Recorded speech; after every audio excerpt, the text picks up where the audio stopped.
Hi, I'm Brent Johnson, and today I'm in Dallas, Texas. We've come to Park Cities Presbyterian Church. With me is Dr. Nathan Davy, who is the Associate Director of Music and Organist here, correct? That's right. How long have you been here at this instrument?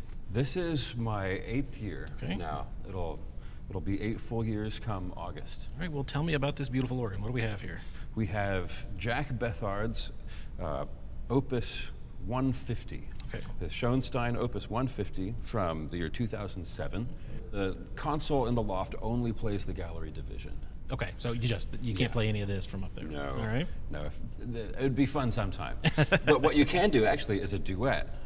So you can have both operable at once. If you're not using the gallery here, someone else can play it up there. Yeah, All so right. you can go back and forth with two different players. How many ranks of pipes do we have in the back? In the back is 13. Okay, 13, and then up here in the 77 for a total of 90. 90 ranks across Yes. 5 divisions. So we got 4 manuals, pedal. 4 manuals, pedal. There should be, well, and then the gallery is that its own? The gallery is hard to see. Okay. But it is floating, and so the great gallery division is on the great column, but in tan stops, and then likewise for the swell is all on the swell in tan, and the pedal similarly. Now to play the great or the swell, you have to assign them to a specific manual. I see. But you are able to play them from any So of the 4. they're within the great and swell divisions and pedal, but they're couplable separate divisions. So conceptually, Okay. from this console, they're with the great and the swell. I mean, obviously, of course, in real space, they're up in the loft. Of course. But I think it's a nice, convenient way to do it without having to have more divisions and more coupler tabs up here, because it's already pretty full as it is with 90 ranks. Yeah, it makes for a little bit cleaner of a presentation. Okay. As long as you can keep it in your mind, then you can go for it. Well, let's start with the stuff that's up here behind us in this beautiful case here above the choir loft. One of the most ornate Schoenstein cases I've ever seen, so it's really fantastic. It looks beautiful in the room. Let's just start with the great division and tell me what we've got in here. Well, we have a lot of 8-foot foundations. Okay. As I would expect. You should not play all together, typically. The room has a nice warm acoustic, but if you're not careful, it can come across as a kind of tubby sound. Not the instrument, but the room. Okay. Let me make that clear. Just in case Jack listens. No. The instrument is not tubby at all, which you'll hear. So here we have the first open diapason.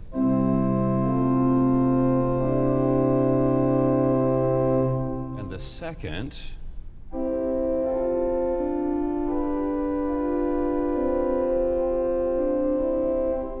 And then the third, as you'd expect, is a little lighter, a little stringier, more like a violon. Yeah, kind of a guided sound. First, second, softer, by barely, Just a little bit, and a little warmer. They're all very close in volume, actually. It's that color difference. Yeah, Okay. the third is certainly the quietest. So if you're looking for the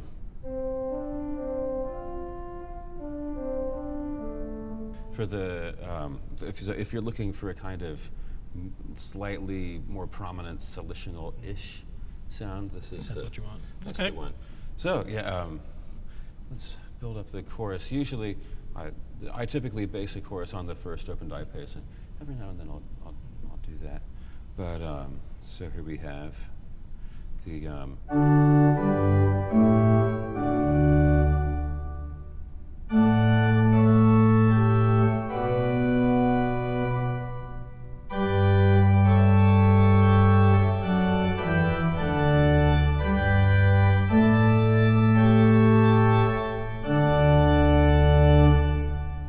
Double open. Yeah, very warm. Let me hear the double open by itself, just to. The double open and the third are actually a unit. So.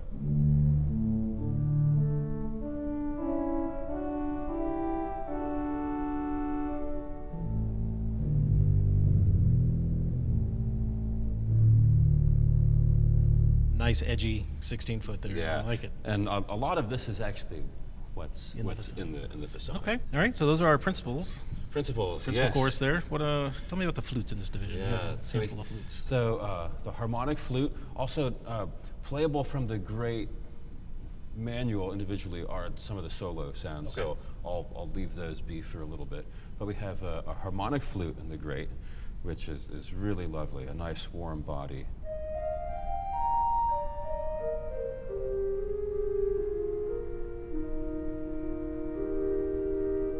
Yeah, lovely. And the Borden.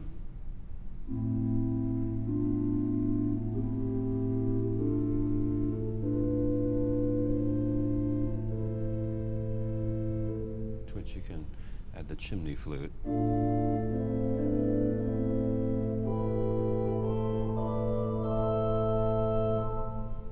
Yeah, nice clear flutes there.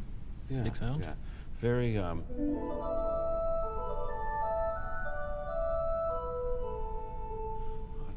very, I don't know, open classic kind of sound. Exactly what you need there. Yeah, yeah. It's, Okay. they're very nice. All right, so as far as reeds go, we've got the tromba and the octave tromba. They are big.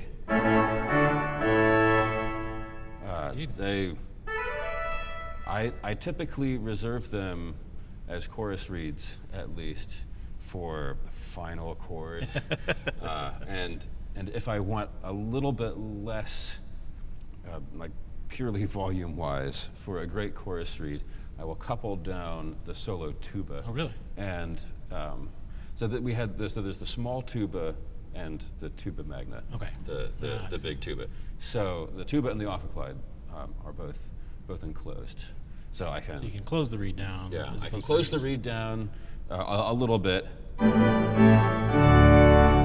Open it up a little bit.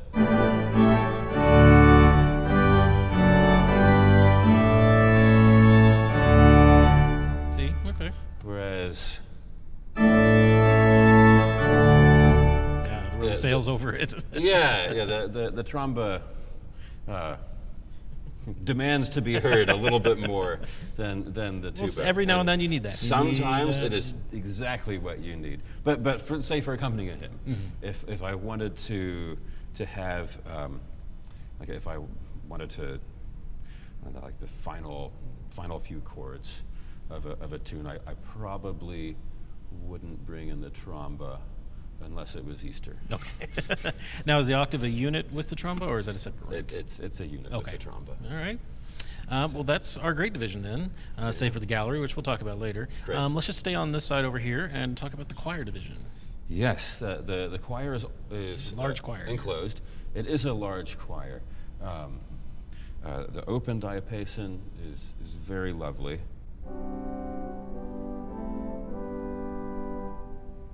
And adding the 4 and the 2, the fugara is. It can function as a string gonna say, if you wanted to as well. I'm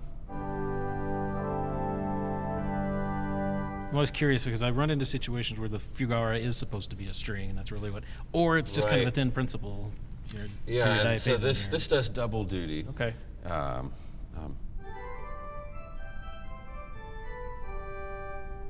And a mixture is formed individually with the 12th, Okay. the 19th, and the 22nd. You got a separate 2, 1 1/3, and 1 there. Yeah. Yeah.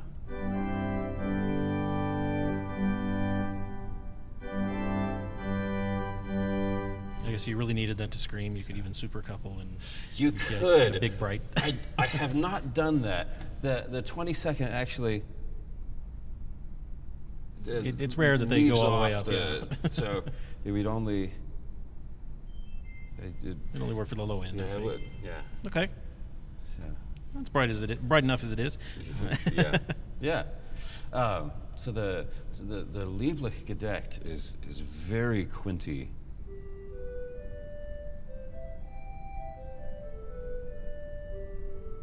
So comparing the Borden, a little quieter, and this is the box is all the way open for this.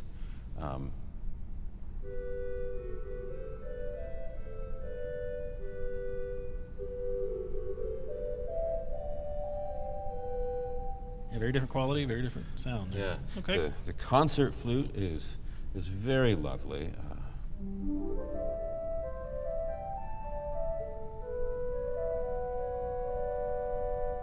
Yeah. So nice. bringing it down is pretty soft.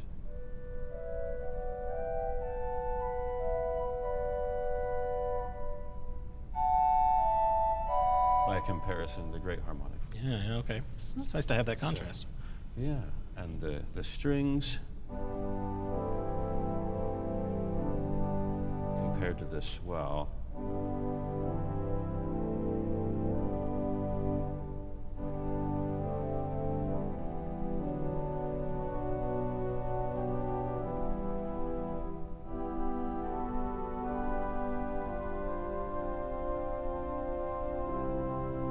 A little softer, a little thinner, but Yeah. comparable string. Okay. Yeah. Yeah, and then all the 8-foot foundations together form the choir especially.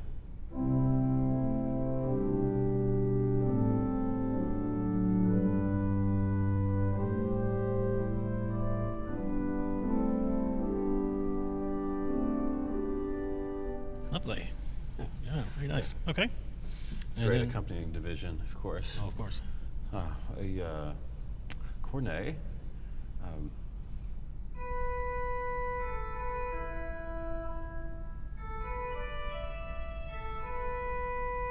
This is the only cornet on the instrument. Interesting. On the swell, you have a tierce mixture and a Nazard, but not the The same thing. not the full cornet. Okay. You can also Very nice. so- The 15th to your flutes there, yeah. yeah, yeah. So reeds. Lovely. Is a very nice clarinet. Just by way of contrast, the corno di bassetto on the solo. I know we'll get to the whole solo eventually, but Very different. it's much louder. Solo quality versus your soft yes. choir here. Yes. And the flugelhorn.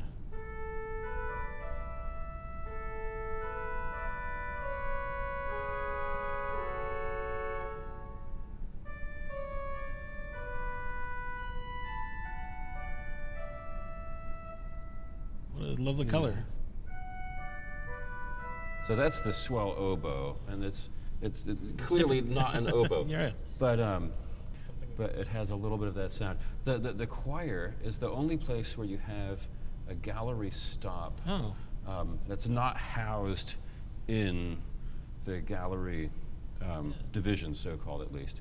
And this is actually very convenient because you can have the harmonic flute, say, on the gallery, hear a soft accompaniment on the swell, and then the choir have a separate oboe oboe. playing. So you can get a 3-manual effect on using the I gallery see. stops without actually having 3 manuals anywhere. Copy. So Okay. that's what this is for. We'll save listening to it for later. And then this is a much brighter in quality trumpet than the other primary reeds on the great and swell. Yeah. It's not extremely loud. Yeah. This is the box is all the way open, but it's the only reed of that type. Just like it's the only thing called a trumpet in here, correct? Yes, well, So- the harmonic trumpet on the solo is also a trumpet, but Not a tromba or a cornopian. not a like the tromba, other- not a cornopian, not a tuba. So yeah, I would kind of expect not that. a trombone. It's- What I'm taking away is everything in this choir is a lot of color, very versatile, but it is not a big choir. It's not a loud choir, is it? No, Diverse it choir. it does not have to be. The swell, as we'll hear in just a minute, I'm sure, is has a lot of presence. Okay. And the great, obviously, is very large. It's great to have all that color and not have it be overwhelming. Yes, yeah. It's like this organ has so much to offer, but if you try to take everything all at once, the results will not be great. I see. Either from like losing some of the clarity in the room, or else just from sheer volume. Yeah. It's not intended to be a draw every stop and go kind of a thing. The room is large. It's hard to get a perspective, but absolutely full. We seat right about 1,300. Really? If you squish and if you have a little bit of standing in the back. Wow. Okay. So you'd need a lot. But they can fill the space. But yes, but this if you misuse it, will do more than fill it. All right, well, let's go from here now over to the swell division. Tell me what we have over there. Yeah. And also a large swell division here, too. It is a large swell division. Again, we have the open diapason and the stopped diapason. The open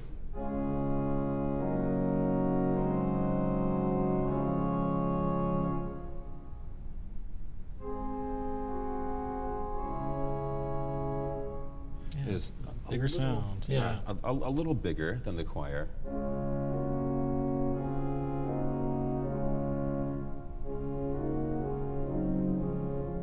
It's got a lot of brightness This to is it, a too. lot of It's softer in feeling as well as volume. Yeah.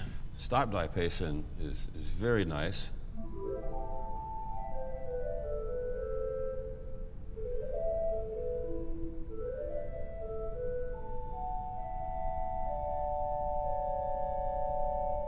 I'm guessing wood versus metal, but we'll have to go in and see. Yeah. So building it up with the 4.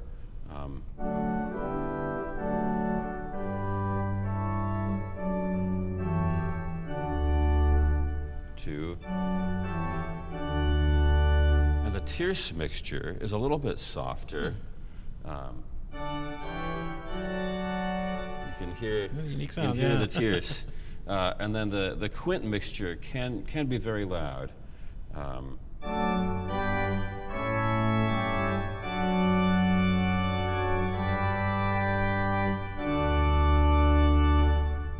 It's a very full chorus there for this one. But I don't find it shrill. No. It's bright. Just full. It's bright. Okay. So, let's see. Let's circle back with the gamba. The echo gamba and the vox angelica, we heard a little bit of before.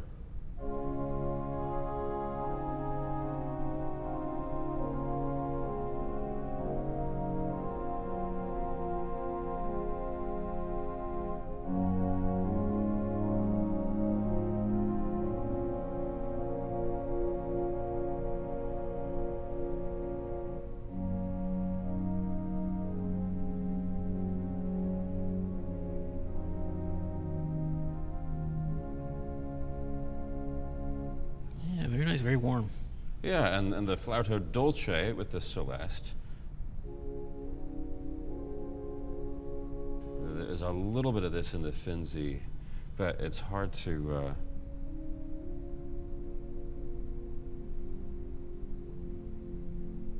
Yeah.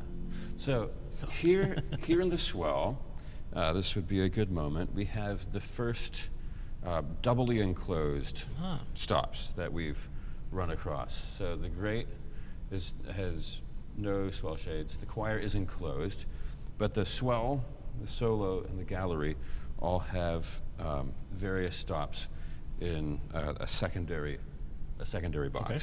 So the way that's set up on this console is to engage it, you have to select the expression adjust piston.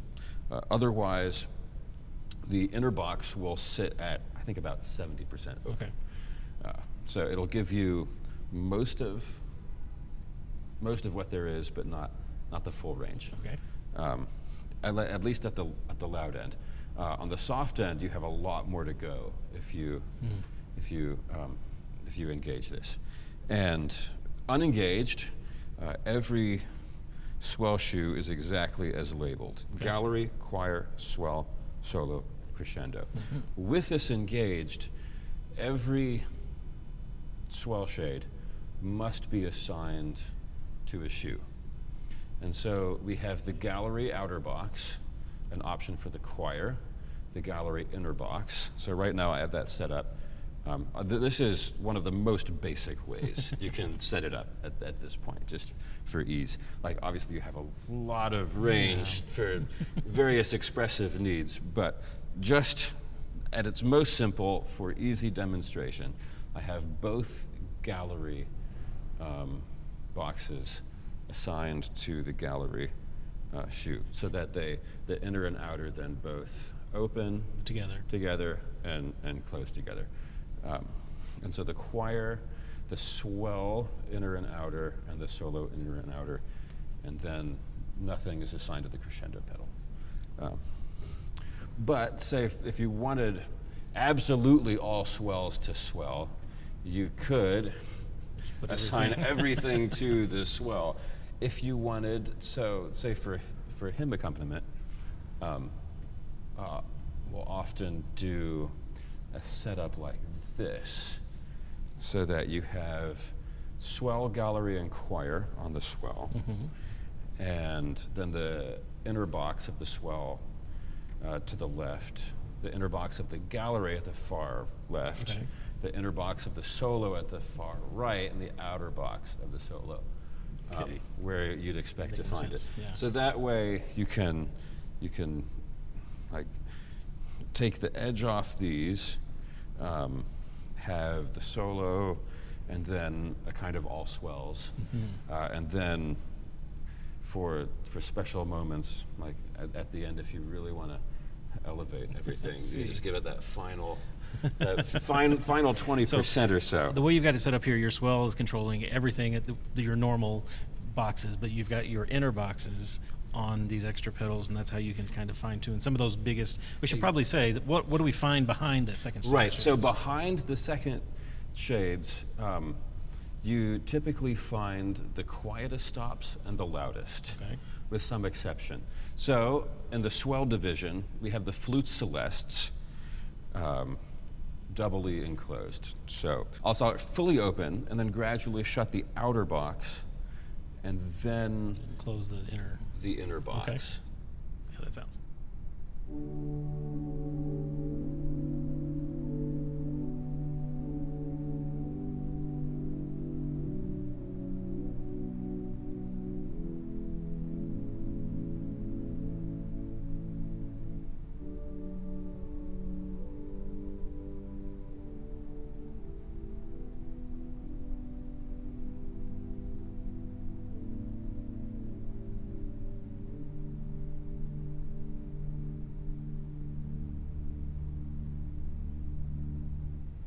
Really just pushes it down into almost the air conditioning noise might be louder on the microphone. So and especially from this vantage point here, you can do a similar thing with the quietest of the gallery string stops. And by the time you get to the very bottom, it's almost inaudible. When I show the instrument to children, especially, the trick to get them all to be quiet is to say, all right, listen very carefully. Now, you might just hear. Can your swell shoe settings be saved on any pistons, or is it all manual? No, it's all manual. It seems like there probably would be a way, but currently as it's set up, memory capture does not do this. So you can adjust it in between pieces, but you've got to. Yeah, I imagine it's not something you change a lot once you've got a setting you like for a piece of music or for a hymn. No, typically there's sufficient flexibility to do almost anything you'd want. And I should also say, if you're coming to just visit this organ and play, you can put your regular swell shoes on any shoe, correct? Yeah. So you can move them any way or any order you want. Yep. So Yep. That gives you at least a flexibility. If I'm used to the swell being somewhere you're not used to it being, or the great shoe being elsewhere, you can move it there. Right. So Right. So not every swell shoe moves everywhere. So I can't play the swell all the way on the very left. You probably wouldn't do that anyway. And I can't play the primary box of the swell from the choir. I can play everything in the swell and solo from either of these. So maybe two. if you don't want to worry about where the other shoes are, you can just put them all on the swell. Yeah, or you can, in fact, disengage it, and everything functions just as you'd expect. You just don't have that final expressive range. Okay. And it depends on the repertoire you're playing. Okay. So sometimes it really takes it to the next level, and other times, like a Bach Prelude and Fugue, I'm not really going to mess with the double expression for the great chorus. Well, it's not enclosed for one thing. Yeah. Okay, it's interesting to see because I've seen a lot of different ways that people have attacked this idea, either with double expression or even Schoenstein has done double expression different ways. Yeah, and so it's and in the gallery console, some of the swell is under double expression, but you just have two swell shades. I see. One for the inner box, one for the outer. Okay. So going back then, this is the soft sound in the swell. Well, I guess the Vox too, Vox Humana. You have the pianissimo, which is in fact very, very quiet. This is both boxes fully open now. I'll close them.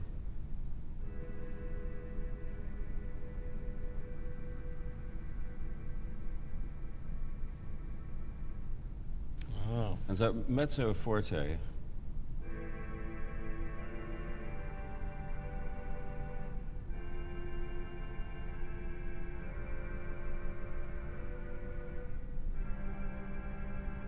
It's as loud as we get.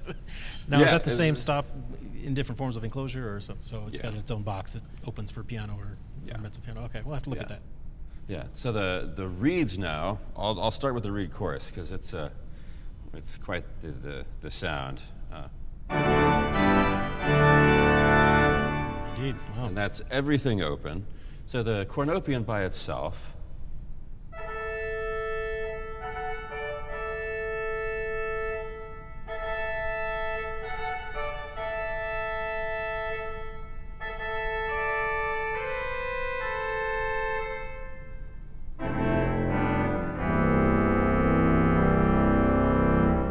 None of them particularly loud on their own. No, but together they make once quite a... once you get them together.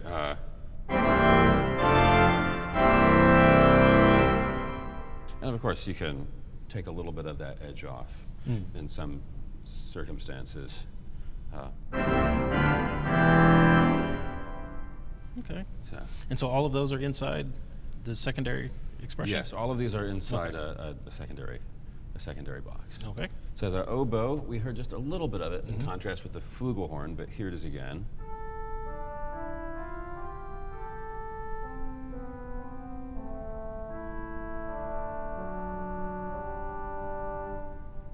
Yeah, okay.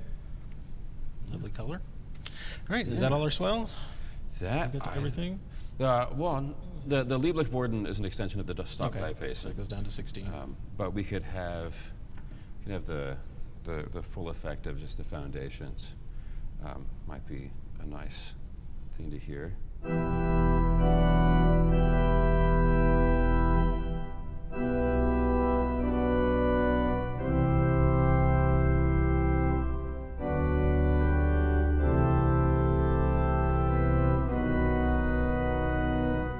Yeah, very nice. Nice clear sound. Okay. Yeah. Well, let's bounce back over here to this side where we have our solo stops. Tell me about this. It's a big solo division, too. It is a big solo division. Let's see. I'll just start from basically the bottom and go to the top. Sounds good. With one exception. I'll start with the stentorphone. And the stentor octave, which is a separate stop. So.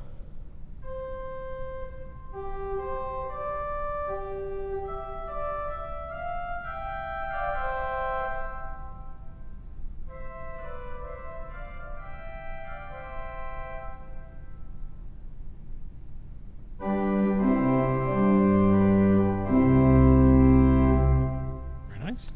Yeah, nice big full sound. Yeah, so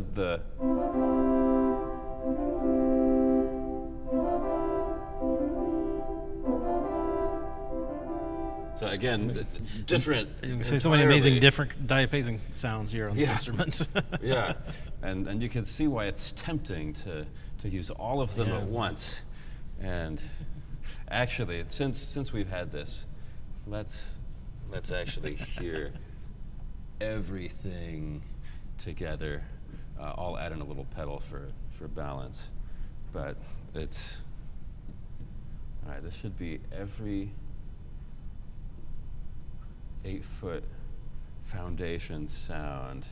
I'll leave out the symphonic flute, but it's. We did the Gamba 16 here.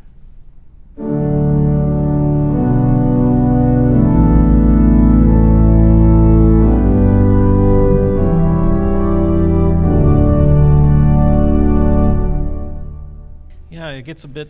The layers aren't layering well. It's just kind of turning into a wash of sound that's not necessarily adding more to it. So. And if you're used to a different kind of instrument, it's very tempting to say, okay, at whatever organ I'm used to playing, to make a rich, full, great sound, I really do need all the diapasons at once. But here you just... That's surprising. They kind of compete. They don't mix well. That's not the intent. Okay. All right, so the Stentor Gamba is a big gamba. It is something.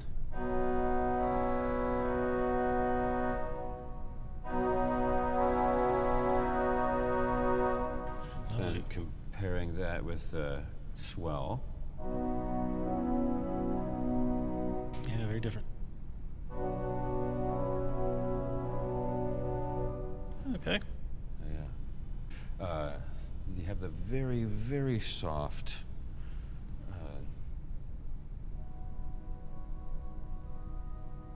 This is boxes all the way open. And double expression engaged. So this is absolutely 100% of everything you have.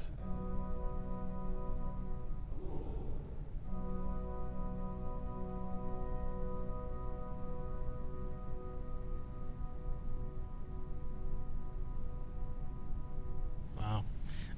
So, lovely. Yeah. All right, so the symphonic flute.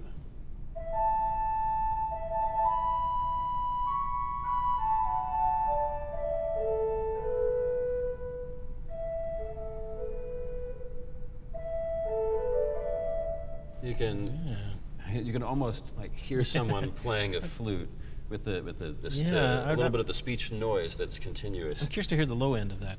So, yes, it's funny that you say that because it transitions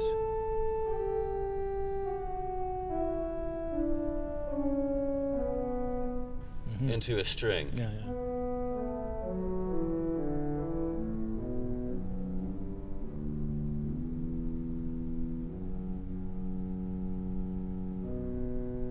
It reminds me of another Schoenstein stop, the Böhm-Flute, that was designed to sound like an orchestral flute, which does have a reedy thin sound in the bass. Yeah, and so I know it just Schoenstein works a carries it long down. time, and so that's I think probably the same sort of variable scaled stop. So that's very useful. It's not every day that you want this, but there have been times where I wanted the flute to emerge from a string sound, and it just came absolutely out of nowhere, or vice versa, when you have an accompaniment that's a more stringy sound, and you play the flute down, shut the boxes, it just disappears into the texture and then emerges out. It's kind of an antithesis of how we think about organ stops. They're usually scaled so that you have the same sound throughout, and here we deliberately have one that is intended to sound different at the bottom than it does at the top. So. Yeah. Amazing. Yeah, and of course, most of the time, if you have a flute solo, you're going to be playing in the in the flute range, and it sounds very bright. So just to compare, so now at this point we've heard 1, 2, 3, 4, and then actually the harmonic piccolo is its own separate thing. So.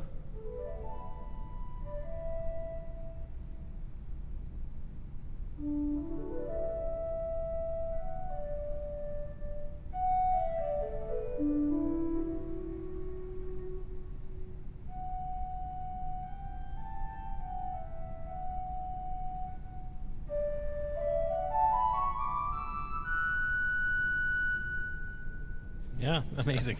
So, and then you add to that a solo piccolo. Oh. and a solo fife. It's That's a first. I've not seen a solo division with that much upper work. Yeah, so we have the 1 foot, again, only goes. Yeah. You don't really want a 1 foot above the Pipes get a little hard point. to solder at that point. Yeah. Anyways. Okay. But yeah, so then the harmonic trumpet, which is very bold, very brash. Indeed. And this is enclosed, so you can tame it a little bit, although you don't really. Brightness still cuts through. Yes. Okay. So also we have the choir trumpet playable from the solo, Nice. the oboe, the swell oboe, the choir flugelhorn. I'll get to this in a second. Tuba and ophicleide are extensions of each other, so to speak. Okay. But the tuba.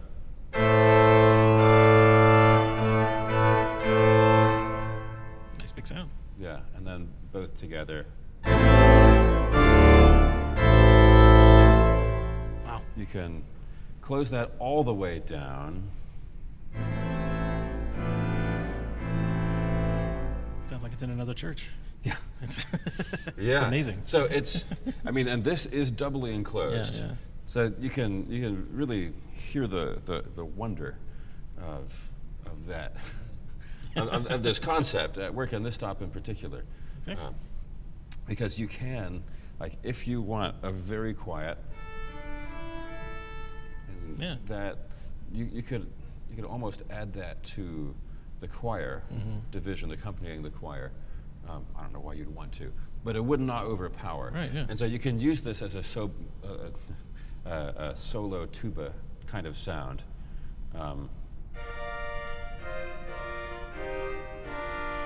But adjust for the volume you need. And adjust for the, Okay. especially with the choir. And you can hear why I like to use it as an artificial great chorus reed, depending on the occasion. Makes sense. Because you can't always use the trompa when you want. A little too big. Yeah, it's just too big. It's nice when you want that sound, but in the meantime, got the tuba. All right, the French horn.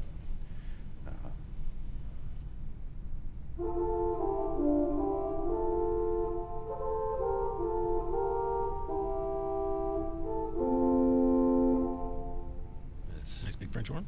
Yeah, I'll occasionally use it with the great Borden if I have the great free. Yeah. It adds a little bit of body.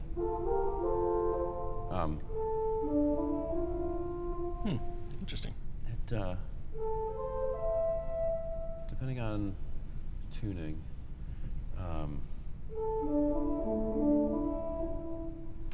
An accompaniment will often hide the kind of extra sound.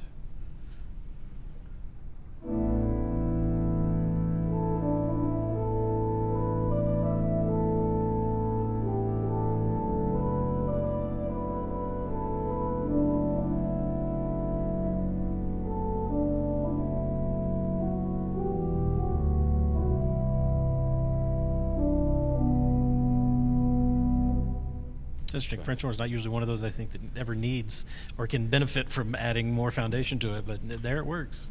Makes it, gives it a little extra singing. It's not all the time. I don't. But every now and then, when it depends on the range, but it's a lovely sound. It is nice.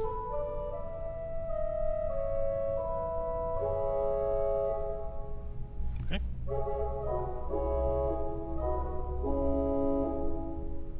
English horn. Very, very colorful. Yeah. It's suffering intonation-wise at the moment, but.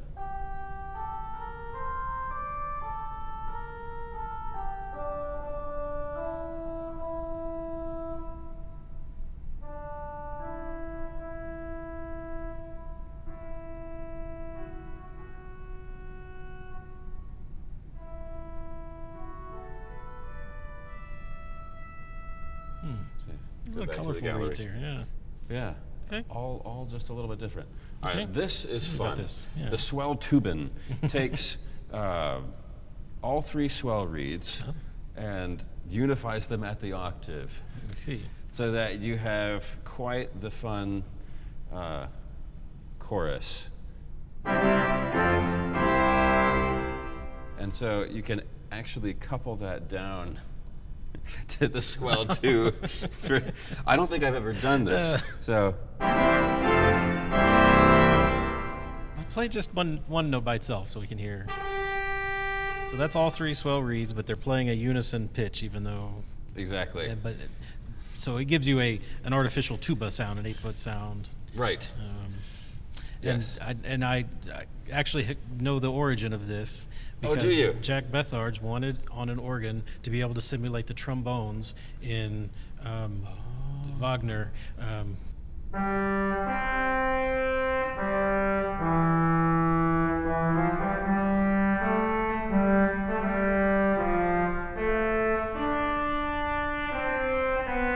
Can't remember. I have the tune in my head, obviously. I think it's but anyway, so to simulate the sound of the whole trombone chorus getting up and playing in unison even from multiple horns, and he accomplished it by. I had not heard that. But Tubin being the that plural makes of tubas in sense. German.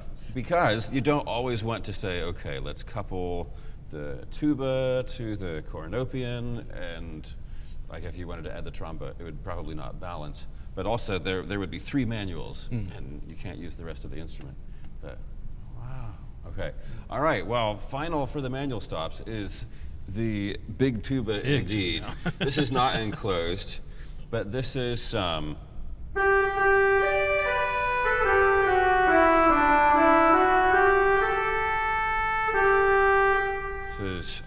used by me at least primarily as soloing out the hymn tune.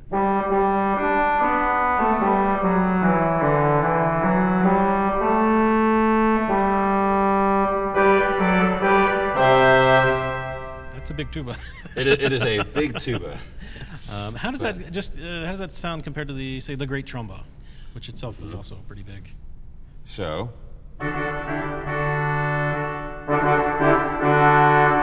Much bigger. Okay. And.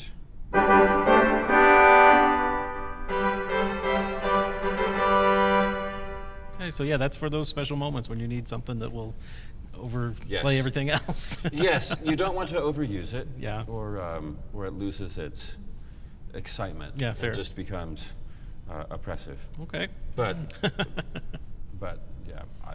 All right, a great colorful solo division there. Let's talk about the pedal before we go on to the gallery just so far. And I'm sure we have a lot of borrowed things I see from other divisions, but there's a few independent ranks. Yes, a lot of independent ranks. Although this is all borrowed, so to speak. But the independent ranks are pretty loud. Okay. So this Borden especially, it's hard to hear, microphones aside, even listening in person from the console. You don't hear the loudness, but out in the room you feel the presence.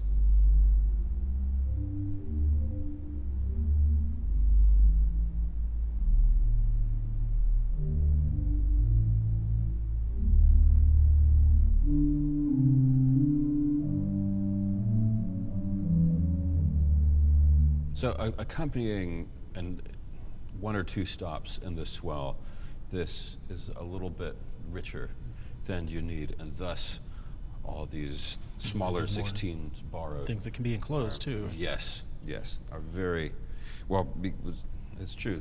So say you have just the strings in the swell, and you want to play them quietly.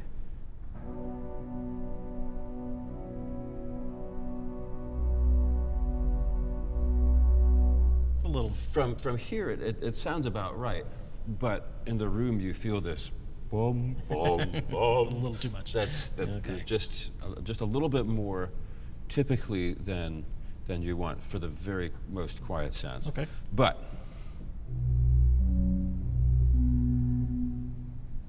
8-foot principal. In the facade. Or right behind him. Yes. The double diapason functions as the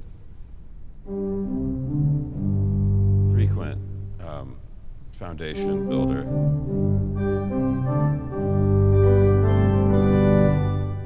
Okay. But also we have the open wood.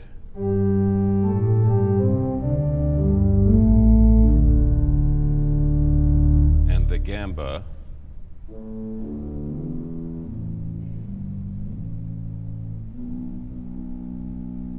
Yeah, very nice. Yeah. The 32-foot Borden, I should have added that when I'd build this up. So here's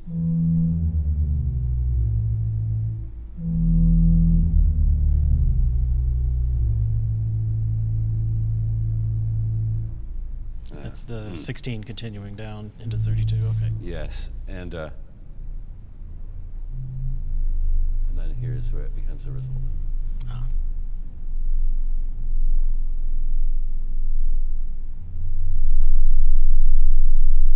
There's more felt. It has an effect, though. It's Yes. okay. So you also have access to the various swell choir solo 16-foot reeds, but the trombone, which is all a unit.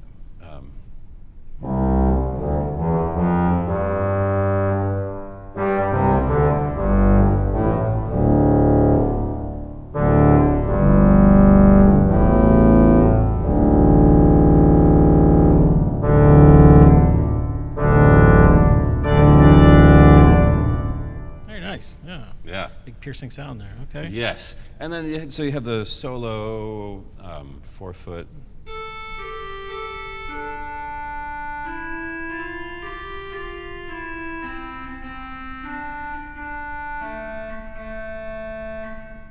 You have a number of reed colors and other flutes and sounds from other divisions as solo options here. Yeah, That's 2-foot really nice. flute, 4-foot flute, 8-foot flute. Lots of flexibility. So the pizzicato bass is something that I had to figure out what it was as well, and it is the 8-foot Borden with its speech shortened.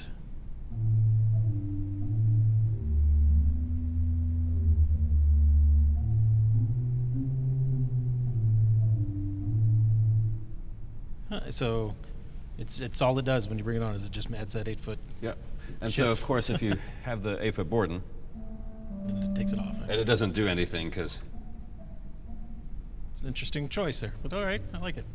You say we do have chimes on this organ, which we haven't talked about. They are not actual physical chimes. They are okay. digital.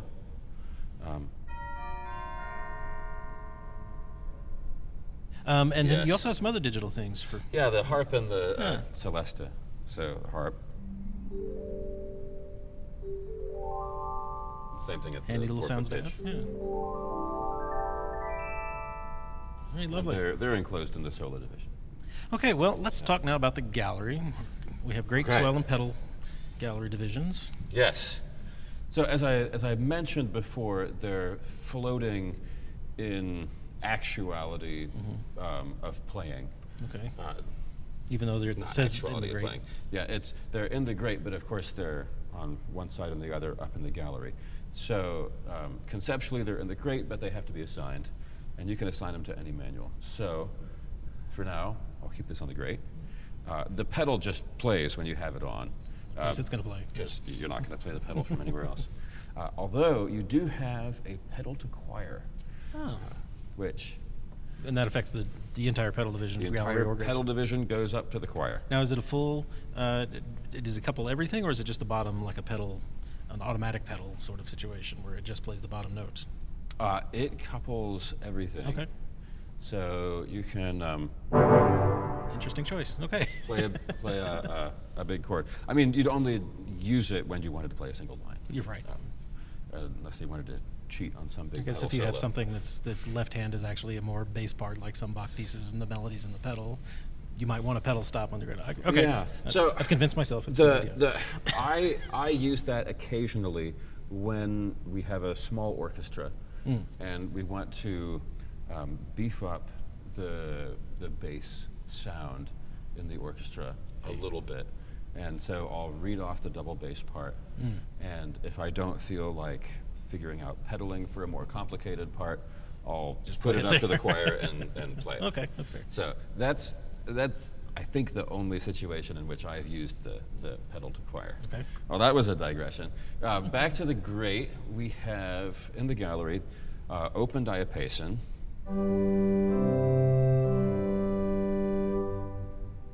Actually, what I'll do, I'll move it to the choir so that I can play some of the grate sounds against it. So here's the gallery grate, the chancel grate, and from here they sound obviously like the chancel is much louder. In the room, they actually. I can attest, having walked around earlier, that it's we're not quite getting what the congregation is getting here. Yeah, if you go back and forth between the two divisions, it's occasionally hard to tell the direction from the room, depending on the stops.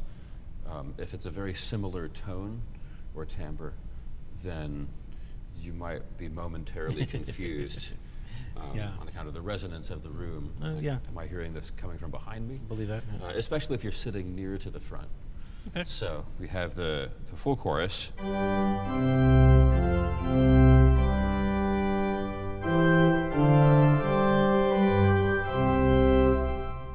Okay. So I'll use them together for accompanying hymns, so that the folks sitting up in the balcony don't get a little bit of sound too. don't get left behind. Okay. A harmonic flute in the grate.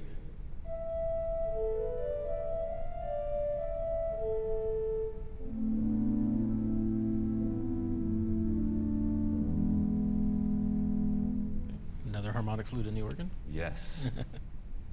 I don't get tired of them. As far as I'm concerned, you can't have too many harmonic flutes. Good. That's good. But the trumpet resides in the swell division. Okay. So I'll talk about that with the swell. The swell, you can't see part of it from where you're standing back here, but the swell has the quietest sound on the instrument, which is the voix serenissime and the voix celeste that goes with that. So if I close both boxes, it's doubly enclosed, and start from the ground up.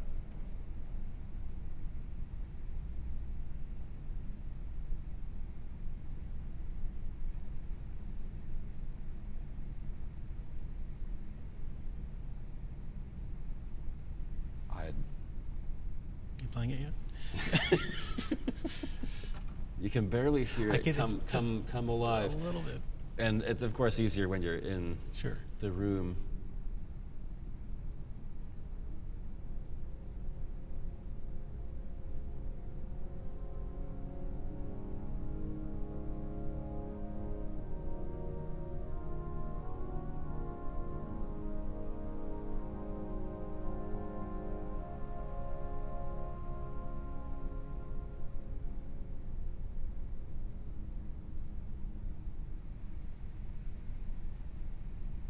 Now that your ear knows where to listen,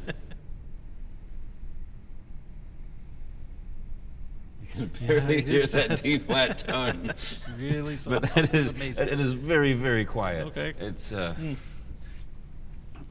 for a more normal sound, we have the solitional.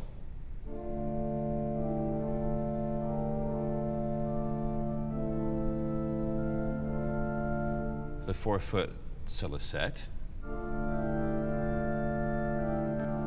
And actually, I forget whether these are a unit.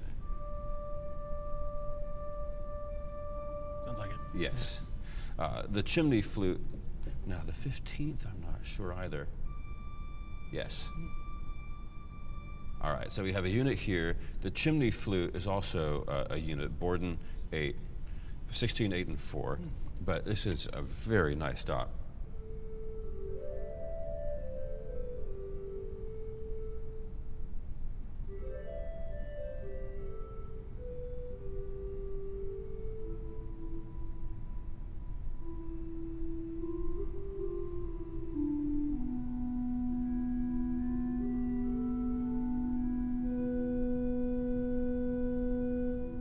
Very nice. Yeah. Very colorful flutes. Oboe we may have heard already. Engage the swell.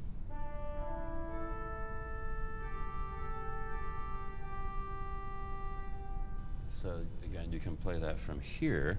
So if you want to say, you have to be a little careful how you do this because, of course, the oboe's enclosed and the accompaniment is enclosed. So you have to set the balance just right to get it to work.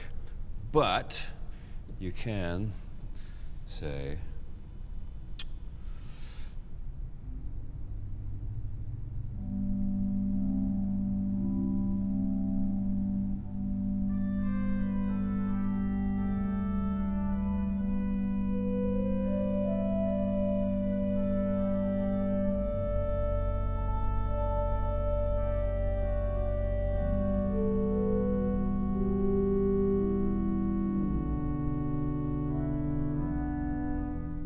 you could do a little bit of all three at once. The oboe against its own.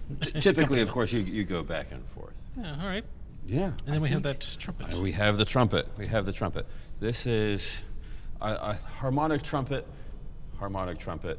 This is a little bit less, but a little bit less is still quite a bit. If you pull gallery swell.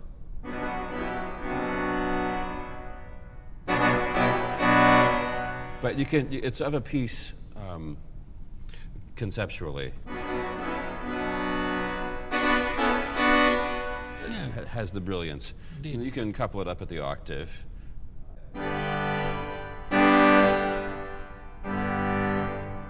So you can hear the two different families, I guess, of trumpet sound in the instrument. Okay. There's I should just say we have some other little effects. We have a pedal divide. Yes. Which we don't see on a ton of organs. Yes, pedal divide, and you can change the adjustable. location, which is really nice. Handy. I've used it a number of times, and of course, what happens is anything coupled down to the pedal at whatever point becomes what you're playing. So let's say I want to do something like.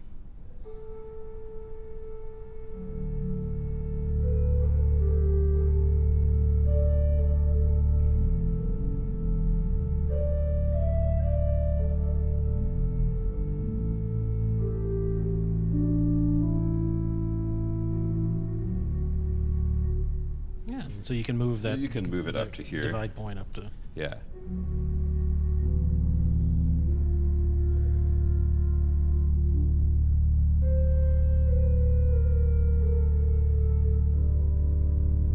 Okay. Yeah. It's handy to have. It is. And you have a gallery on. Is that? Yeah. So this is who has control. Gotcha.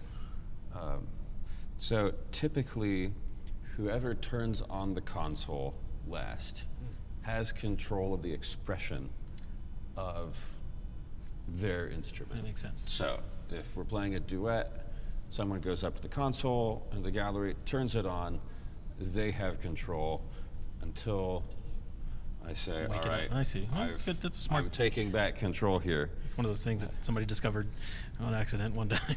We need to have one of those We on the need organ. one of those. Yeah. Well, or else someone could just turn it on, forget and leave it on, and then suddenly you don't have expression down here. Or you could do it to yourself, but more to the point. Well, Nathan, this is amazing to see. I've heard about this instrument for a long time. We intended to come here in 2019. This was featured in the Organ Historical Society's convention in Dallas. We weren't able to make it, so I'm glad this finally worked out. Me too. And thanks for demonstrating this instrument for it. It's just been beautiful to hear.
Yeah, so here we have the open wood on their side against the back wall.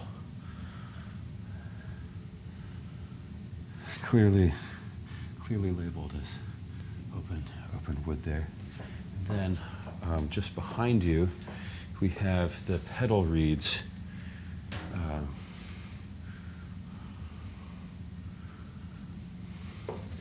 Which are mitered to fit, but it's fun because it makes it look like a massive trumpet on its side. And these have convenient little pegs at the bottom. You can engage the magnet by pushing that little peg in if you're tuning it from here.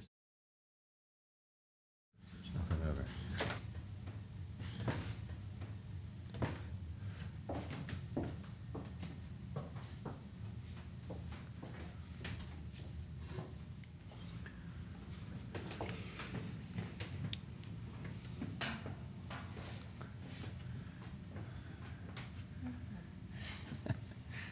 A little bit of a tight squeeze, but not too bad. Yeah. So we have the pedal mixture up front. So the pedal and the grate are both front and center, and as is the tuba magna, sits right behind the front. Right here. And then your various enclosed divisions are stacked and layered at the same time. So let's see it. We've got in here. So part of the solo is here, up at the very top, that you can see actually coming all the way this way. Looking through, you can see the double enclosure. So some of the doubly enclosed stops are through the solo division. And right here in the front, we have the harmonic trumpet and then the French horn. At the back of this chest, we have corno di bassetto and the English horn.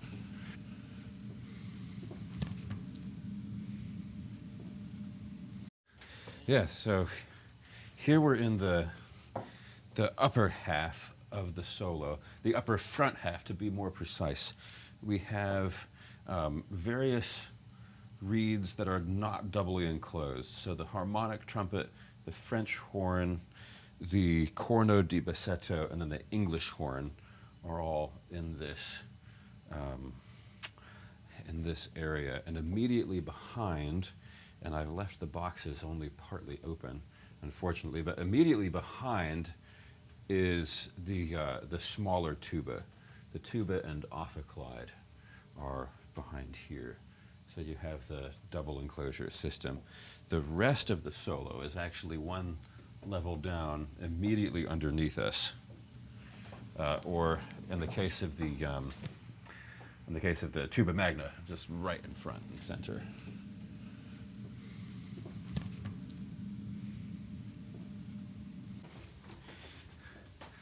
Yeah, so these are now the tuba / ophicleide, the biggest ones, of course, down here, and then the higher in the rank up here. And so looking down, you can see further into the division. And I think, yeah, so at the very back here, we have the lowest pipes of the cor seraphique, if I'm reading that correctly. And the speakers for the chimes, I believe.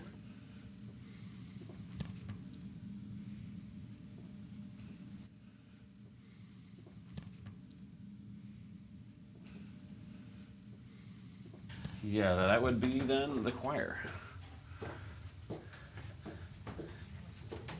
Yeah, it's actually kind of a fun maze. So then, yeah, so now we're directly behind the tuba magnet in the very center. So half the choir is up here.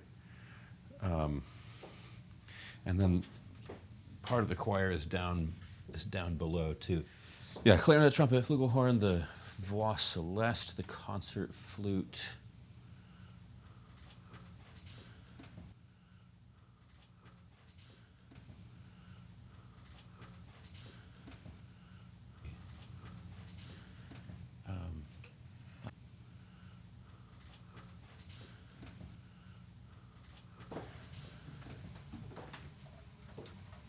Get a look at the scale of these Bordens.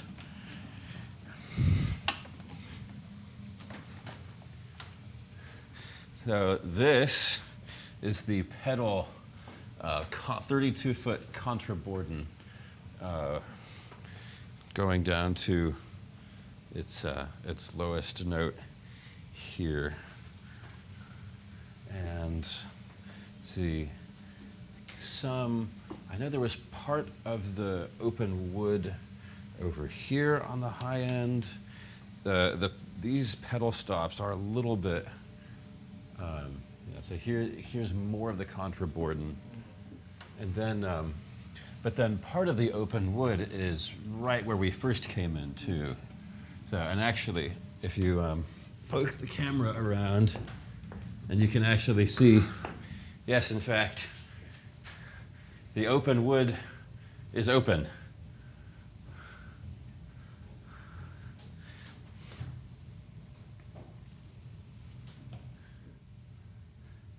Yeah, so here's the other part.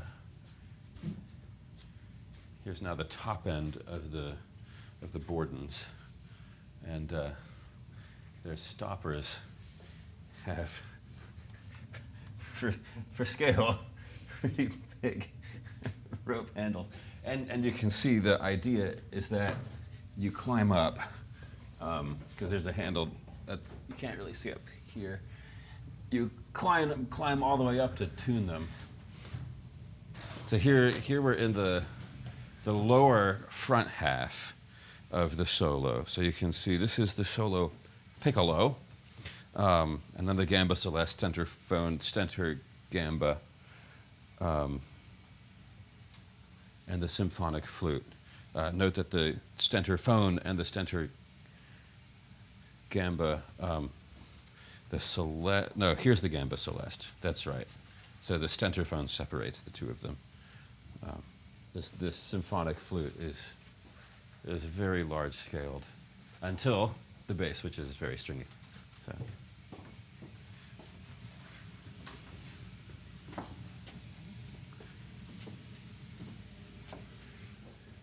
Yeah, so now we're in the back half of the solo, the back half and the lower. So above us you can see the magnets in the underside of the tuba and the ophicleide, the small stops, and then also behind the set of shutters, the ophicleide, the biggest. So this is low C. Oh, no.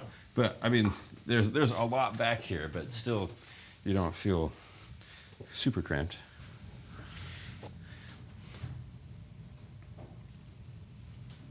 Now we're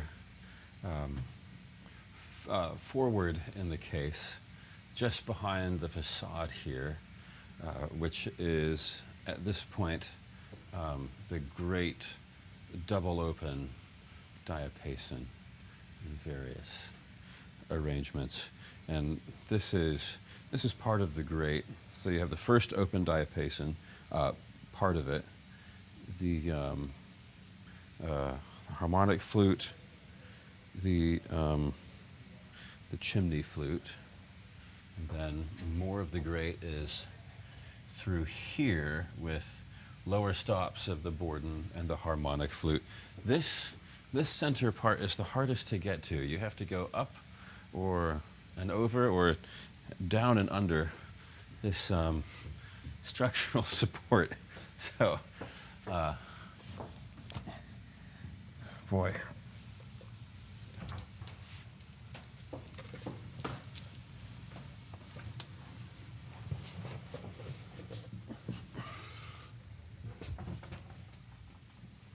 So we came up and then walked over the top These are the low end of the harmonic flute, the 8-foot Borden, the more harmonic flute right here on. Okay, now behind it, right here, we have the pedal 15th, and then the great first open. So a little explanation is needed here. We're looking at the great walkboard and the upper end of the great, and we can go down, and we're now underneath the solo and choir chambers, where there is a ladder that will take us up into the lower choir chamber.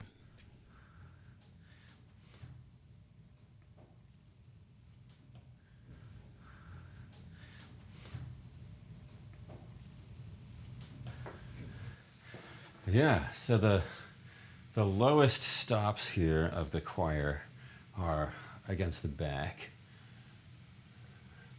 and immediately up above us is the center where we were able to get access to through the solo.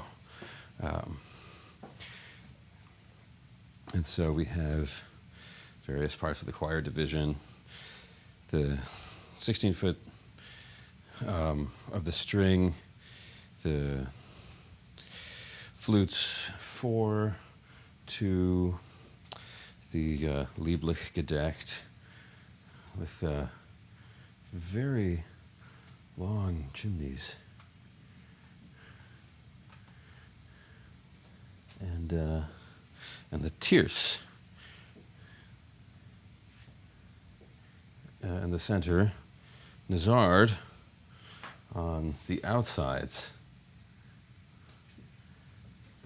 Here we have the 19th on the outside right here, and the 22nd, right? Yeah, the 1 foot in the middle.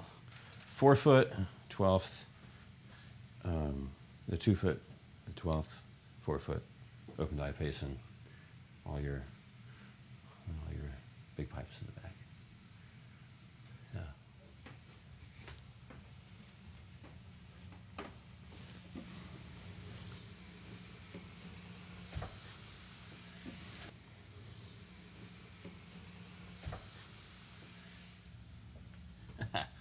And then you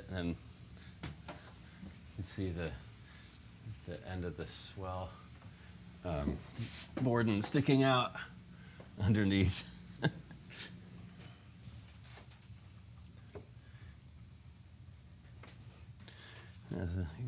Crawling up into the swell is definitely a little bit tighter of an experience.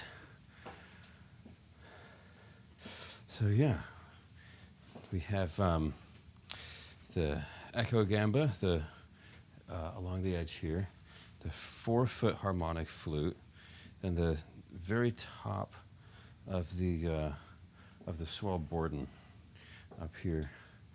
And again, you can see the difference in scale of the flute versus the Borden here. Behind us, we have upper work in mixtures. So the tierce mixture, the 2 foot, the 15th, and the Nazard, the 4 foot principal, 8 foot open, and then the Celeste in the back. And we have the bigger Bordens upside down on the wall, and the stoppers stick out beneath into the chamber below because there just wasn't quite enough room for them. And then so the rest of the swell, you can see the magnets for up above us. We have the flauto dolce, the mixture, the clarion cornopian, and the 16-foot pizzana on the very back. And these are all these are all doubly enclosed.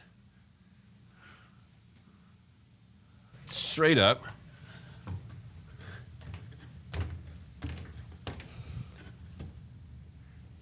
Here we can really see most clearly the double expression working.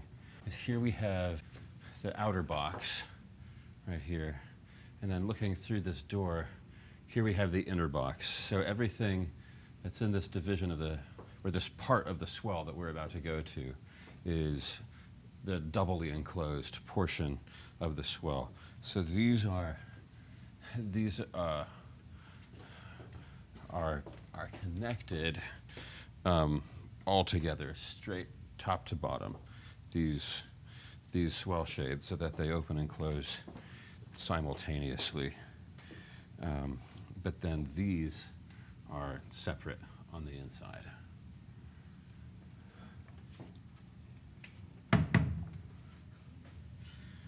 All right, and then oh yeah, this is access to the.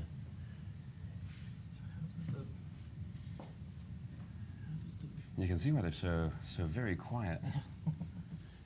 So that very topmost bit is on a lever that looks like it comes down to open out and lets it through. Here we have the mixture, the swell mixture, the 2-foot mixture, as opposed to the tierce mixture. The tierce mixture was one level below us. So the 2-foot mixture is doubly enclosed. And we have the flute celeste and the flauto dolce right in the front. They're very, very quiet as it is. So I imagine being a little bit forward-placing helps them get out. A problem that the Presona, the cornopia, and the clarion do not have right here. And then back was the tallest pipes of the Presona, which stick up into the doubly enclosed section up here.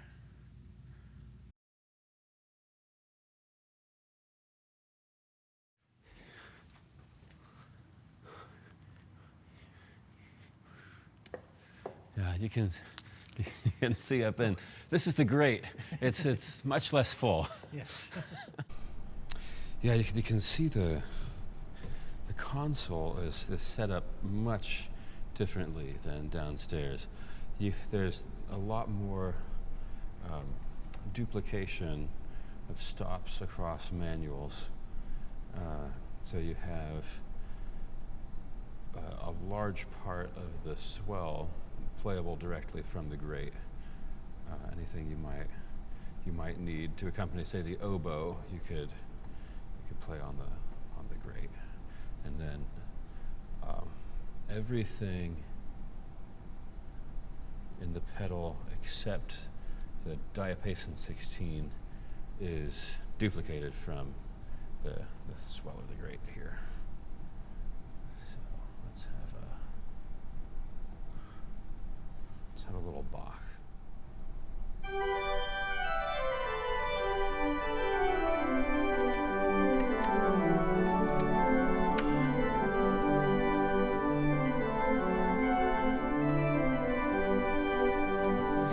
Yeah, so there's really a lot of room left, but to use it, you'd have to obviously build out quite a bit more. It's the pedal diapason 16. So you can see it's the sister of the open wood from the front. It's the same kind of, well, for lack of better words, open wood construction. You have the grate, the 8-foot principals in the facade, with the harmonic flute right behind it, and the 4-foot principal, the rest of the harmonic flute right here, in fact, and then the mixture.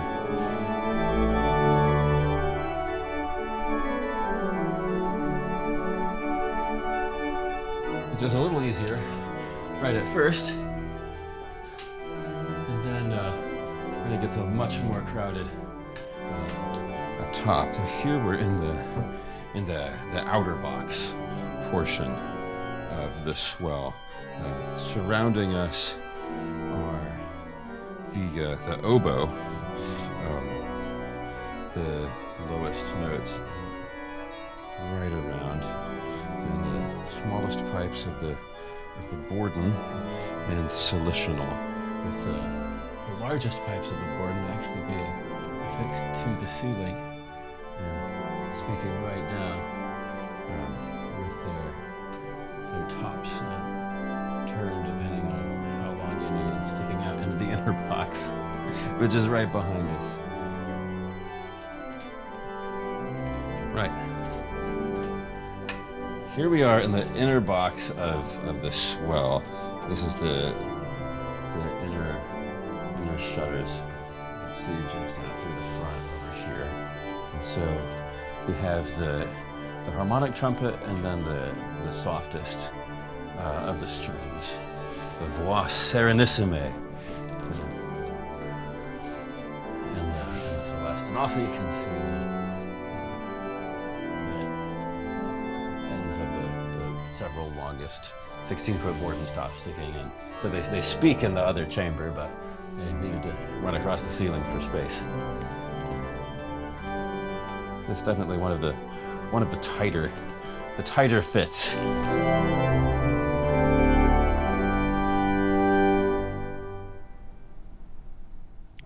Look out there.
Nathan, thanks for demonstrating today. You did a great job playing. This was fantastic to get to hear this instrument. We were supposed to come see it in 2019 when the Oregon Historical Society's convention featured this. We couldn't get in there for whatever reason, so I'm glad we were able to finally make it today. Me too. On this lovely day in Dallas. I hope you enjoyed the video. If you did, please go down and click the thumbs up. And we have some more videos coming out, I'm sure, so make sure you subscribe to the channel and click the bell to get notifications. Until those videos are out, though, remember you can find streaming classical organ music on our 3 stations, OrganLive.com, Positively Baroque, and the Organ Experience. Thank you again for having us in today, Nathan. This has just been a treat to see. Until next time, I'm Brent Johnson. Thank you for watching.